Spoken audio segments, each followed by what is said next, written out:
Hello, dear students. Welcome to the software engineering lecture.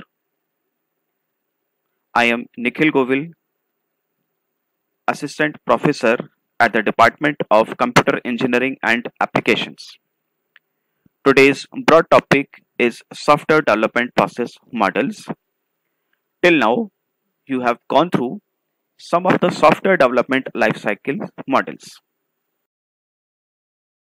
In today's lecture, we will go through the following two SDLC models as iterative enhancement model and prototyping or prototype model. So, let's have a look on iterative enhancement model. Before starting iterative enhancement model, we must be clear what is the meaning of being iterative and what is the meaning of enhancement. Iterative simply means that a process is being carried forward in the form of either cycles or in the form of releases. That means to conduct a particular task, we have to follow the some number of cycles. This is being iterative in nature. Enhancement is simply adding something on a regular interval. So that means this model is based on the phenomena when we are adding something to our model or something to our project on iteration based or simply in the form of cycles. So let's have a look on this model. This model has the same phases as the waterfall model but with few restrictions. I hope you have remembered the phases of waterfall model, which were like requirement analysis and specification, designing, implementation and unit testing, integration and system testing, and finally operation. So all these phases are once again executed in this model but having some restrictions. The phases occur in the same order as in the waterfall model, but they may be conducted in several cycles. So here is the idea behind cycle or iterations. That means what? We are executing our phases which were mentioned in waterfall model, but these phases will be occur over here in the form of either we can say iterations or cycles. Usable product is released at the end of each cycle. This is very notable point. That means at the end of each cycle or iteration, we are going to deliver something to the end user that is being executable or usable, with each release providing additional functionalities. Software should be developed in increments. That simply means suppose we are going to develop a big project and we are not starting to develop the entire project. However, if we are applying this particular model, that is iterative enhancement model, that simply means we have to divide our task into several iterations or several pieces or several cycles. Each increment adds some functional capabilities to the system till the entire system is implemented. That simply means, for example, we are going to develop our project that is very big in nature or big in size. That means we have divided into, for example, 10 iterations. Okay, so at the end of each and every iteration or cycle, we are supposed to add some functionalities, or simply means we are adding some features to the project which is being developed till the entire system is completely implemented. That means what? At the end of cycle 1, we are going to add something. At the end of cycle 2, we are once again adding some features to the system. We at the cycle 3, at the end of cycle 3, we are adding some more functionalities. That means by the end of the last cycle, whatever it will be, we are adding some functionalities on the iteration. So that is the idea behind enhancement. That simply means we are enhancing the capabilities, enhancing the functionalities to the system at the end of each iteration, at the end of each and every cycle. So this is the name, iterative enhancement model. Okay. The increments provide feedback to the client, which is useful for determining the final requirements of the system. At the end of each and every iteration or cycle or increment, it is expected that we can collect the feedback from the client side, so that on the basis of that feedback we can refine our process if it is necessary, and or simply we can say we can develop our project as per the customer requirement. So this is a very crucial phase. As far as the diagram of iterative enhancement model is concerned, you can have this diagram. So just have a look this diagram. I hope you have remembered the phases of waterfall model, and you can see some phases are mentioned over here. As initially you can see requirements, design, implementation and unit testing, integration and system testing, operation, or it is mentioned as installation or install, and this all phenomena is declared as release first.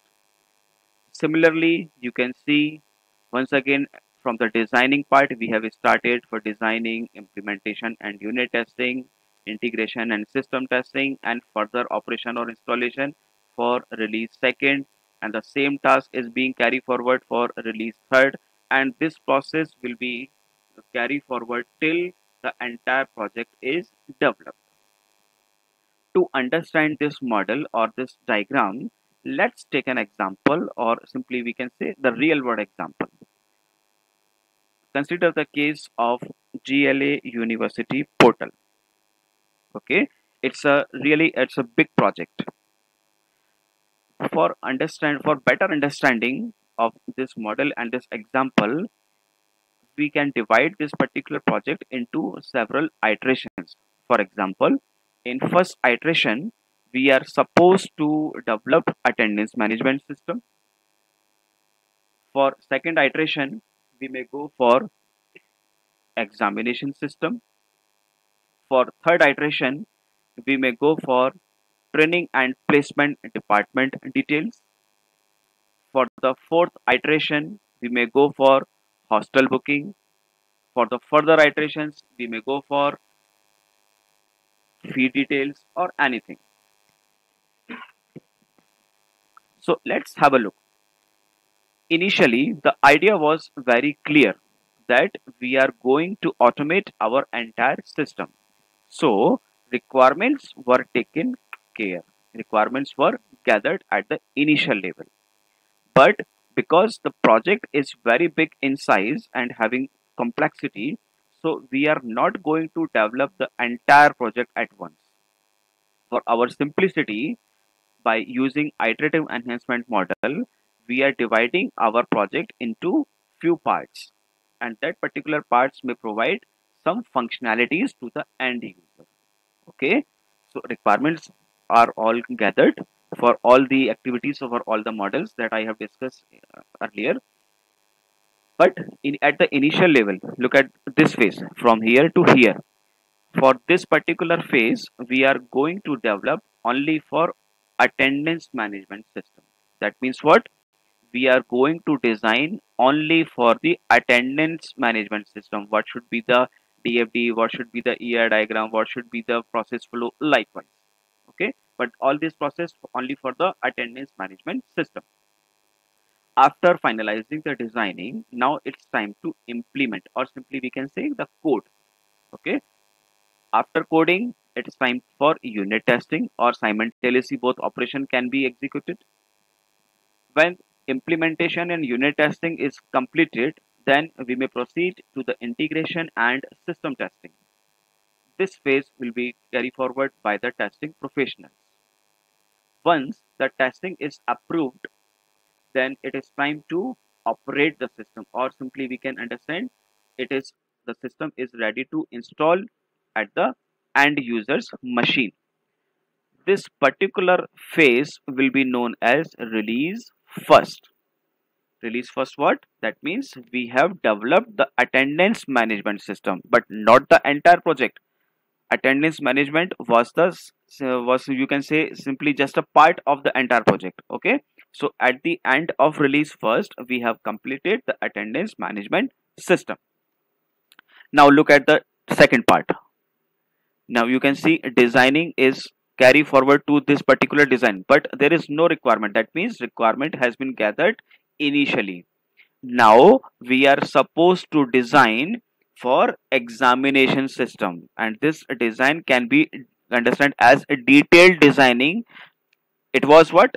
Attendance management system, and this is for examination system. And on the basis of this designing, we are going to make our further design or detailed design for next phase, and next phase is what?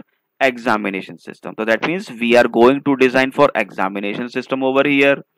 Then we are supposed to implement or simply code unit test, and as usual integration and system testing.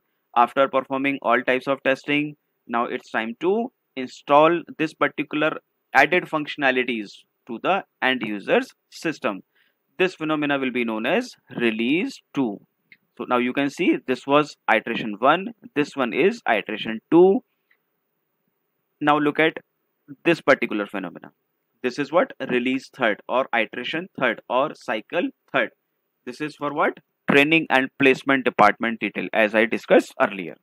So on the basis of examination system designing part, we are going to further design or detailed design as per the training and placement department details. So this particular designing is for training and placement department details. Once the design will be carried forward, it is time to once again as usual for implementation and unit test, integration and system test, and then installation of this particular phase to the end user system, and this will be known as release third or cycle 3 or iteration 3. So in this manner you can see the complete project can be done on the basis of n number of iterations, the particular part in which we have divided our system. So this is the basic idea of iterative enhancement model. So through this diagram you can see iterations are also there, and at the end of each release we are simply adding the features or adding the functionalities to the system, and we are having we are simply handing over to the some kuch like usable or executable product, okay, at the end of each and every release. As far as the advantages of iterative enhancement models are concerned, we may have few advantages like quick software is released during early phases of software lifecycle. It is comparatively less costly to change requirements. Easier to develop and test when iterations are small. Customer can give his feedback quickly. Because we are going to develop our project in the form of iterations or cycles, on that ground we can say it is easier to develop, it is easier to test, and comparatively less costly to change requirements, because we are designing our project at on the basis of iterations, on the basis of the particular part which we are going to develop. Okay, so in this so these are some of the advantages of using this model. However, we may have some disadvantages as well. The major disadvantages may include more resources may be required as compared to the other models. Skilled professionals are required to manage. Difficult to remove defects at later stages. Now look at the scenario. As the diagram reflects, you can see the iterations are being carried forward, okay, from iteration 1, or simply it was like it was mentioned like release 1, release 2 and release 3. So it is clearly observable because the project is going to be processed for the long duration. That means you definitely require more number of resources. Now, what is resources? Resources may be anything which is required to complete a project. It may include money, it may include time, it may include manpower, it may include office essentials likewise. So all these things are resources, and that will be required in great amount as compared to the other model.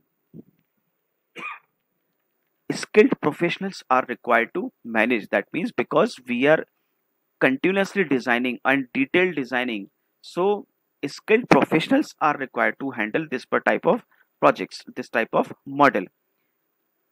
It is difficult to remove defects at later stages. Consider a scenario. Suppose for a big project you are at iteration 7 and now customer wants to change the requirement which has been already carried forward in iteration 2. So now it is very difficult to change the requirement, because we can change the requirement of iteration 2 as well, no issues, but its side effect may reflect to iteration 3 or iteration 4 or iteration 5 or iteration 6 or even iteration 7 as well. So that means we have to fix all the iterations. So on that ground we can say it is difficult to remove defects at later stages. Okay, so this is all about iterative enhancement model. Now have a look on prototype model.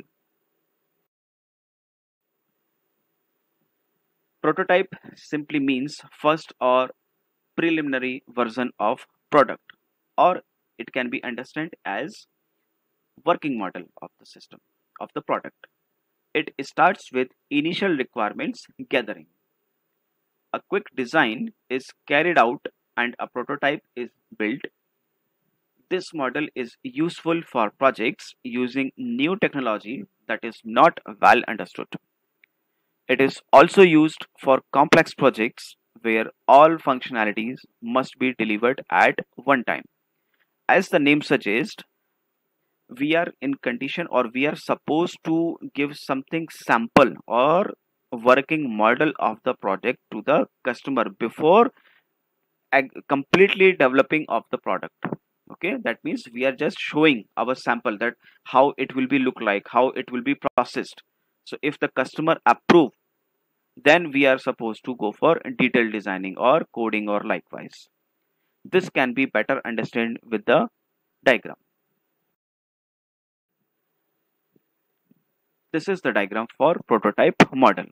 Here you can see the starting of project is starts with requirement gathering. However, there are so many methods to gather the requirements that you will learn in later stages.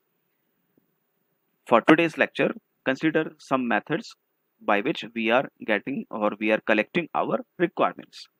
Once we gathered or collected our requirements, now it's time to quick design. That means the development team, what will it will do? They will design quickly on the basis of requirements they have gathered. After quick design, they are supposed to build prototype. Prototype simply means working model or a sample. After building this prototype, they are supposed to go for customer for evaluation of the particular prototype. Now two cases may be there. The particular prototype might be either approved or rejected by the customer. If the prototype is accepted, then we may go to these phases. Okay, but consider the scenario where customer rejects the prototype. Then what should happen? Suppose the scenario that customer has rejected the prototype. Now it's time to refine the requirements incorporating customer suggestions. That means now the development team will refine the requirements as per the customer's suggestions. Okay. After refining the requirements, once again the development team is supposed to quick design. And after designing, once again they are supposed to build prototype. And further, this prototype will go to the evaluation once again to the customer. Once again, two scenario may be there, either the customer can approve or reject. If the customer reject this prototype as well, then this cycle will be formed. and we have to do all these operations till the customer approve the prototype, approve the working model, approve the scenario. Okay, now think about when the customer approve the prototype, as it is mentioned over here, acceptance by customer. If the prototype is approved by the customer, then now it's time to design, or actually this is detailed designing. However, this is quick design, yani ki, means simply we are sampling of any particular module, and here we are designing for entire project, not just a module. Okay, so we are supposed to design, and then coding, or we can say implementation, testing, and then as usual maintenance phase will be applicable. As far as the advantages of prototype model are concerned, we may have few advantages like flexible model in design, because we can change our prototype, we can simply refine our requirements as per the customer need. So that's why we can say it is flexible model. Customer or end users are actively involved in the prototype, because we are showing our prototype firstly to the customer. So that means either customer or end user are actively participating in this development phase. Users get a clear understanding of the system being developed, because we have already shown to the end user or customer that how the particular model will look like. We have approved it through the customer as well. Errors can be detected much earlier, because we are taking concern of customer. Missing or incomplete functionalities can be easily identified. However, these functionalities or incomplete functionalities can be identified either by the customer or the development team itself. Okay, so these are the few advantages of prototype. But we may have some disadvantages of this model as well, like there may be too much variations in the requirements. Suppose the customer is rejecting the prototype again and again. That means now we are having too much variations. Poor documentation because of continuously changing customer requirements. Customer is continuously changing the requirements. For due to this reason, we may have poor documentation because it is not yet finalized even after many iterations. Complexity may be increased as the scope of the system may expand beyond the initial plans, because we are in the cycle like by approving through the customer, so that may be increase our complexity. So these are the few disadvantages of this system, and this is all about the prototype model. For this lecture, I have taken the reference for the content from few books like these. So this is all about for today's lecture. Thank you.